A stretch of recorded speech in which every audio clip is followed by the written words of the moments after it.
Hello, my name is Shannon Jackson, your librarian. Welcome to the BAFA Library YouTube channel, where we strive to recommend many great books. Today I will be reading the first chapter of Marked by PC and Kristin Cast. PC Cast actually used to work in our building when it was South Intermediate High School, and the setting of this book series is the BA in Tulsa area. Enjoy! From Hesiod's poem to Nyx, the Greek personification of night.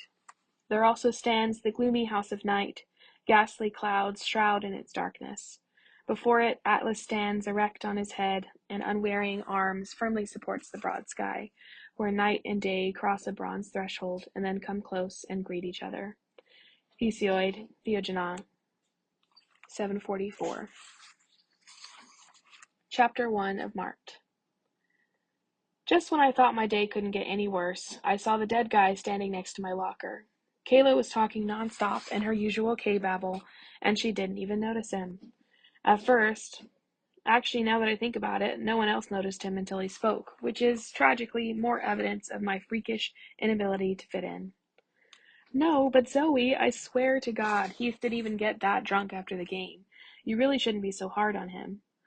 Yeah, I said absently, sure. Then I coughed. Again. I felt like crap. I must be coming down with what Mr. Wise, my more than slightly insane AP biology teacher, called the teenager plague. If I died, would it get me out of my geometry test tomorrow? One could only hope. Zoe, please, are you even listening? I think he only had like 4, I don't know, maybe 6 beers, and maybe like 3 shots, but that's totally besides the point. He probably wouldn't even have had any hardly, if your awful parents hadn't made you go home right after the game. We shared a long-suffering look, in total agreement about the latest injustice committed against me by my mom and the step-loser she'd married 3 really long years ago. Then, after barely half a break, Kay was back with the babbling. Plus, he was celebrating. I mean, we beat Union. Kay shook my shoulder and put her face close to mine. Hello, your boyfriend? My almost boyfriend, I corrected her, trying my best not to cough on her. Whatever. Heath is our quarterback, so of course he's going to celebrate. It's been like a million years since Broken Arrow beat Union. 16. I'm crappy at math, but Kay's math impairment makes me look like a genius. Again, whatever. The point is, he was happy. You should give the boy a break. The point is that he was wasted for like the 5th time this week. I'm sorry, but I don't want to go out with a guy whose main focus in life has changed from trying to play college football to trying to chug a 6-pack without puking. I had to pause to cough. I was feeling a little dizzy and forced myself to take slow, deep breaths when the coughing fit was over. Not that K-babble noticed. Ew, Heath, puking is not a visual I want. I managed to ignore another urge to cough, and kissing him is like sucking on alcohol-soaked feet. Kay scrunched up her face. Okay, sick. Too bad he's so hot. I rolled my eyes, not bothering to try and hide my annoyance at her dipple shallowness. You're so grumpy when you're sick. Anyway, you have no idea how lost puppy-like he looked after you ignored him at lunch. He couldn't even... Then I saw him. The dead guy. Okay, I realized pretty quick that he wasn't technically dead. He was undead, or unhuman, whatever. Scientists said one thing, people said another, but the end result was the same. There was no mistaking what he was, and even if I hadn't felt the power that radiated from him, there was no freaking way I could miss the mark. His sapphire blue crescent moon on his forehead, and the additional tattooing of an entwining knotwork that framed his equally blue eyes. He was a vampire, and worse, he was a tracker. Well, crap. He was standing by my locker. Zoe, you're so not listening to me. Then the vampire spoke, and his ceremonial words slicked across the space between us, dangerous and seductive, like blood mixed with melted chocolate. Zoe Montgomery, night has chosen thee. Thy death will be thy birth. Night calls to thee. Hearken to her sweet voice. Your destiny awaits you at the house of night. He lifted one long, white finger and pointed it at me. As my forehead exploded in pain, Kayla opened her mouth and screamed. When the bright splotches finally cleared from my eyes, I looked up to see Kay's colorless face staring down at me. As usual, I said the first ridiculous thing that came to mind. Kay, your eyes are popping out of your head like a fish. He marked you. Oh, Zoe, you have the outline of that thing on your forehead. Then she pressed a shaking hand against her white lips, unsuccessfully trying to hold back a sob.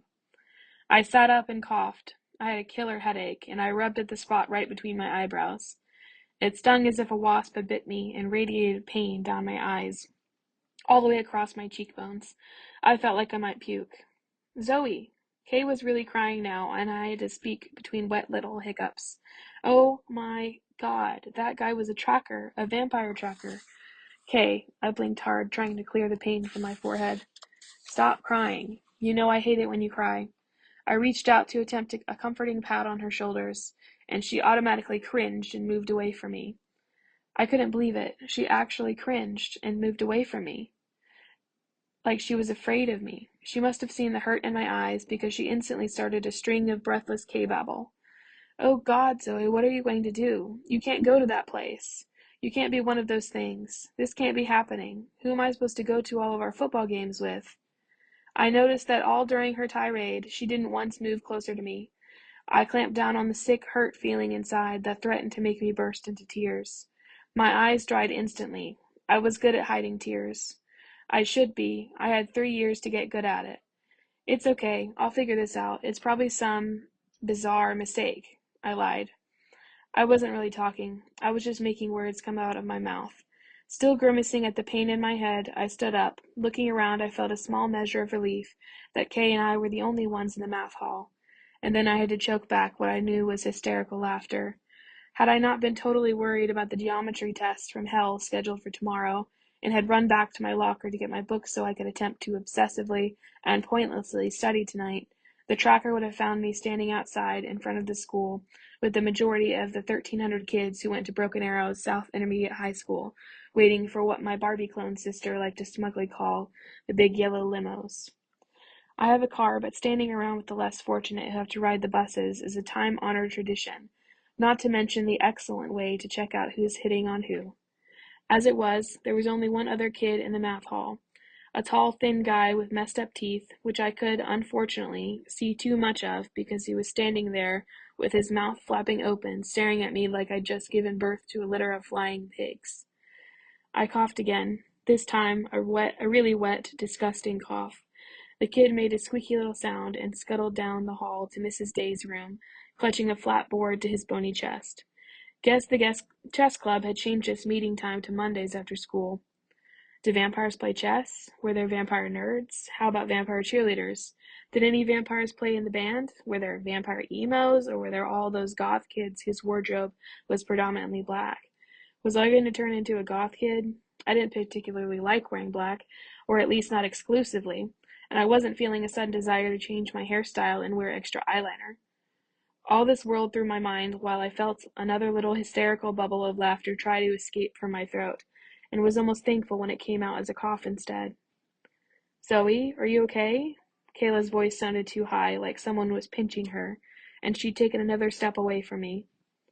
I sighed, and felt my first sliver of anger. It wasn't like I'd asked for this. Kay and I had been best friends since 3rd grade, and now she was looking at me like I had turned into a monster.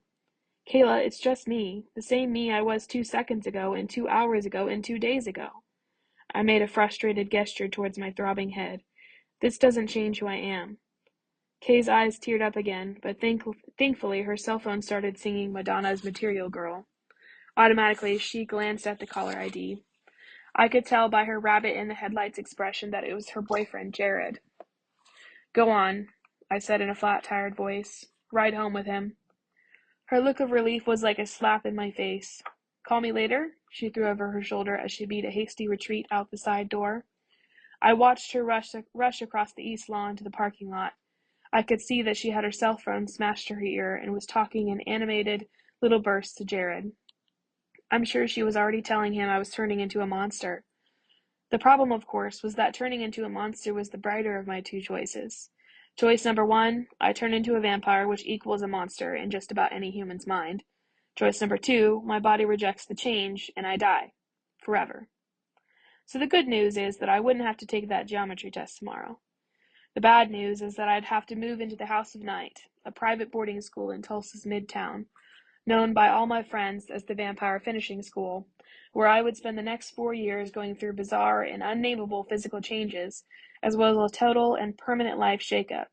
And that's only if the whole process didn't kill me. Great. I didn't want to do either. I just wanted to attempt to be normal, despite the burden of my mega-conservative parents, my troll-like younger brother, and my oh-so-perfect older sister. I wanted to pass geometry. I wanted to keep my grades up so that I could get accepted into the veterinary college at OSU and get out of Broken Arrow, Oklahoma.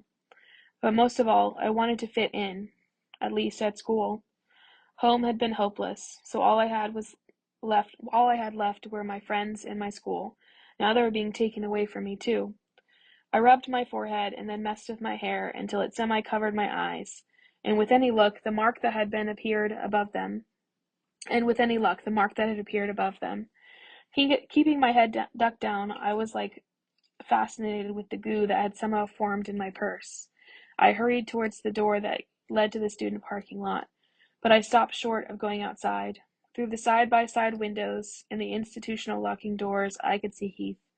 Girls flocked around him, posing and flipping their hair, while guys revved ridiculously big pickup trucks and tried, but mostly failed, to look cool. Doesn't it figure that I would choose that to be attracted to? No, to be fair to myself, I should remember that Heath used to be incredibly sweet, and even now he had his moments, mostly when he bothered to be sober.